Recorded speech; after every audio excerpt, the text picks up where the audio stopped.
Il sera élu le 13 décembre président de la Normandie unie. Faites une ovation à notre ami, à notre camarade, à notre candidat, Nicolas Maillère-Rossignol. Et brandissez vos drapeaux. Tous unis derrière Nicolas Maillère-Rossignol, le valeureux candidat à la région Normandie qui n'a pas démérité ces 3 dernières années.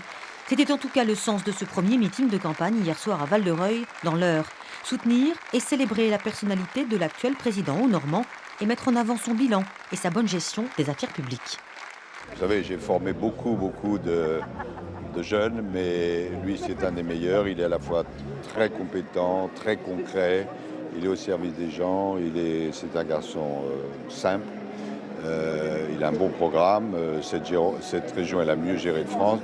Donc, je souhaite vraiment que Nicolas et Laurent Beauvais, puisqu'ils font équipe, restent à la tête de la nouvelle région. Aux côtés de Nicolas Maillère-Rossignol, 2 ministres, une secrétaire d'État et plus de 2000 personnes élues, colistiers, militants ou sympathisants. Une gauche unie pour une Normandie unifiée. Plutôt que la guerre des chefs, les 2 présidents de région ont préféré 2 chefs au combat. Je pense que cette unité est un message très très fort, car pour être unis, nous devons aussi unifier la Normandie. Et ces 2 images portent bien, et je pense sont des gages pour nous de grande réussite. 2 présidents de région qui ont le sentiment d'avoir construit ensemble la Grande Normandie, œuvré pour la développer et qui trouveraient légitime de continuer à l'administrer. Quand on est en pleine tempête, vous pensez qu'il faut changer le capitaine du bateau? Je pense que quand on a un bon bilan, nous avons la région la mieux gérée de France.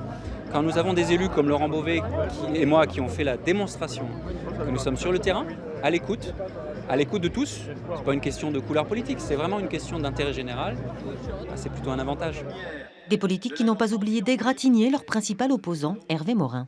Dans les éléments d'information qui m'ont été communiqués par mon administration, on m'a même dit qu'il avait été ministre de la Défense, ce que j'ignorais pour ma part.